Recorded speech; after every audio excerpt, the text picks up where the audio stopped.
ये डोरबेल ये डोरबेल मुझे रोज सुबह 7 बजे उठा देती है। लेकिन ये क्या, आज सुबह 9 बज गए थे और मेरी बाई जी अब तक नहीं आई थी। वैसे मैं आप सभी को बता दूं कि मेरी बाई जी मेरी सुबह की टी पार्टनर भी है। लो, आ गई बाई जी। पर ये क्या, आज बाई जी की साड़ी के पीछे एक नन्हा सा दुबका सा मेहमान भी था। अरे सांवला सांवला सा रंग, गुलाबी गुलाबी हथेलियां, छोटे छोटे पैर और पैरों में चप्पल, हर बच्चे की तरह बड़ी सारी। जी हां, अनु, बाई जी की पोती।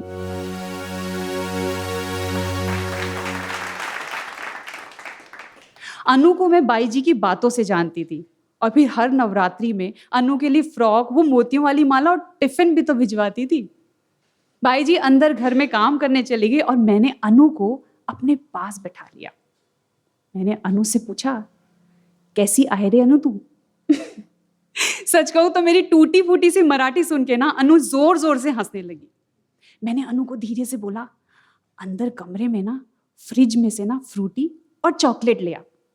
अनु आजी के डर से ना चोरों की तरह दुबके पैर अंदर गई और फ्रिज से चॉकलेट और फ्रूटी लेके भाग के मेरे पास आ गई। अब अनु खुश थी। मैंने अनु को धीरे से पूछा, कौन सी क्लास में है तू? फर्स्ट में। पढ़ाई अच्छी लगती है? पर ये क्या, मेरे अगले सवाल पे अनु खामोश हो गई। मैं खामोशी से अनु के चेहरे को देखती रही। मैंने फिर से पूछा, तुझे पढ़ाई अच्छी लगती है? स्कूल जाना अच्छा लगता है तुझे? अनु ने कहा कि पढ़ाई अच्छी लगती है, स्कूल जाना भी बहुत अच्छा लगता है, लेकिन ट्यूशन जाना अच्छा नहीं लगता। अरे तू मत जाना, छोटी क्लास ही तो है तेरी। दीदी, मैं आजी को बोली, पर आजी ना मेरे को जबरदस्ती ट्यूशन भेजती है। ये सारा हाल अंदर से बाई जी सुन रही थी और बाई जी बड़बड़ाते हुए अंदाज में बोली, अरे दीदी, मोहल्ले के सब बच्चे ट्यूशन जाते हैं, लेकिन इसको रोज ट्यूशन ना जाने का कोई ना कोई बहाना चाहिए। बाई जी अंदर कमरे से बड़बड़ाती रही और अनु चुपचाप फ्रूटी में अपना मुंह दिए सुपड़ सुपड़ करके फ्रूटी पीती रही। अब बाई जी दूसरे घर में काम करने जा चुकी थी और मैंने अनु को अपने पास रोक लिया था, क्योंकि मुझे ये जानना था, जब अनु को स्कूल जाना पसंद है, पढ़ना पसंद है, तो फिर ट्यूशन जाना पसंद क्यों नहीं? अनु अब थोड़ी रिलैक्स थी, हमारी दोस्ती भी तो हो गई थी। अब एक हाई फाई देने के बाद मैंने अनु से पूछा, तो अब बता, तुझे ट्यूशन जाना क्यों नहीं पसंद? तेरी ट्यूशन वाली मैडम सुंदर नहीं है क्या? अनु अब भी खामोश थी और मैं अनु के चेहरे को देखे जा रही थी। मैंने फिर से अनु को पूछा, अरे बता ना, कैसी दिखती है तेरी मैडम? सुंदर नहीं है क्या? दीदी, मैडम थोड़ी, सर है वो। अरे क्या हुआ, मारता है तुझे? हैं, उसे तेरे को पीटा, तू मुझे बता, मैं उसकी पिटाई लगाएगी। अनु बहुत देर तक खामोश ही रही। फिर एक लंबी खामोशी के बाद अपनी चुप्पी तोड़ते हुए अनु ने मुझे बताया कि सर है वो मुझे यहां हाथ लगाता है, यहां यहां, और गंदी गंदी बातें करता है, गंदी गंदी तस्वीरें दिखाता है, और मेरा हाथ गंदी जगह। उफ, कितना भयानक है ना ये सब। हम क्यों करते हैं छोटी बच्चियों के साथ ऐसा? अनु बोलती चली गई, दीदी, मैं आजी को बोली ना मेरे को ट्यूशन नहीं जाना, आजी मेरे को जबरदस्ती भेजती है, आजी को लगता है कि मैं बहाना कर रही है। सच कहूं तो अनु नहीं डरी, लेकिन मैं जरूर अंदर से डर गई थी। अनु नहीं रोई, लेकिन मेरी आंखें जरूर भर आई थी। बात खत्म करते हुए अनु ने कहा, दीदी, आजी को मत बताना, पीटेगी मेरे को। अनु बहुत मासूम थी और मैं एकदम स्तब्ध। मेरे अंदर जाने कितने ही सवाल थे जो चल रहे थे। आखिर क्यों करते हैं छोटी बच्चियों के साथ ऐसा? क्या ये लोग दिमागी रूप से बीमार होते हैं जो छोटी बच्चियों को भी नहीं बख्शते? ऐसे जाने कितने ही सवाल थे जो मेरे अंदर चल रहे थे, जिनका कोई जवाब नहीं था। तभी बाई जी आ गई और मैंने बाई जी से पूछा कि बाई जी, अनु के ट्यूशन वाले सर कैसा पढ़ाते हैं, और अगर अनु को ट्यूशन जाना नहीं पसंद तो मत भेजिए ना। बाई जी ने अनु की तरफ गुस्से से देखा और सारा हाल पहचान गई। दीदी, ये जरूर इसने आपको कुछ ऊट पटांग बोला होगा। अरे मोहल्ले के सब बच्चे ट्यूशन जाते हैं, लेकिन इसको जब ट्यूशन जाने के लिए बोलो ना, कभी इसका पैर दुखता है, कभी इसका पेट दुखता है। अरे इसको पढ़ना ही नहीं। अच्छा, मैं फर्स्ट आती है क्लास में, मुझे स्कूल जाना बहुत अच्छा लगता है, मेरे को पढ़ना बहुत अच्छा लगता है, मेरी मैडम मेरे को बहुत प्यार करती। दीदी मुझे पढ़ना गप बस तू। यानी कि चुप कर तू। बाई जी ने अनु से कहा कि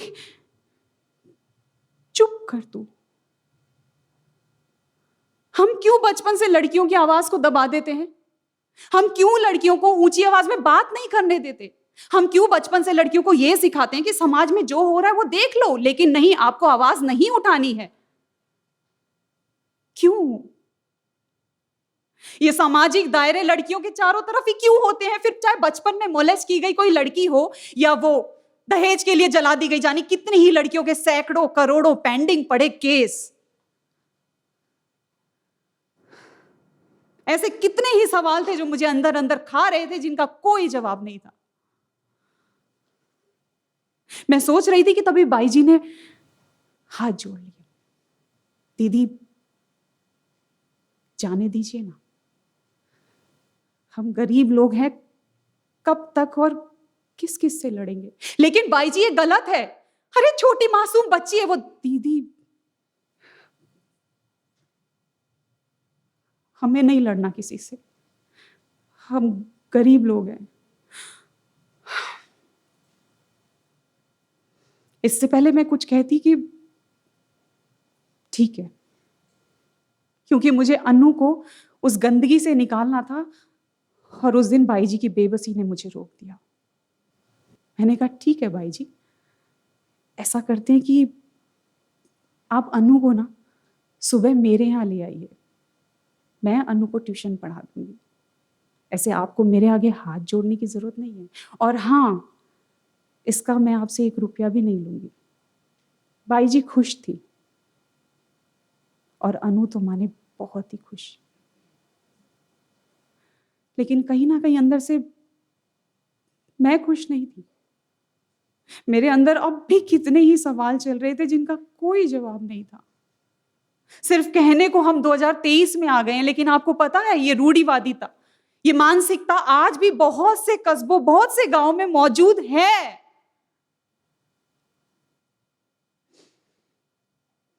ये सारे सवाल मेरे अंदर चल रहे थे कि तभी वहां से जोर से एक आवाज आई, दीदी बाय, मैं जा रही है, कल आऊंगी आपके यहाँ ट्यूशन पढ़ने। सच कहूं, अनु का वो खुशी भरा चेहरा देख के ना, मैं अपने सारे सवाल भूल गई, मैं अपनी सारी परेशानियां भूल गई। अनु बहुत खुश थी। लिफ्ट का दरवाजा धीरे धीरे बंद हुआ, लेकिन मेरी एक कोशिश ने अनु की जिंदगी का एक छोटा सा दरवाजा खोल दिया। सच, अनु अब बहुत खुश थी। जा रही हूं, चलती हूं मैं, कल अनु मेरे यहाँ आ रही है ट्यूशन पढ़ने। मुझे बहुत सारी तैयारियां करनी है, पेन लाना है, पेंसिल लानी है, कॉपी लानी है बहुत, और रंग भी लाने हैं।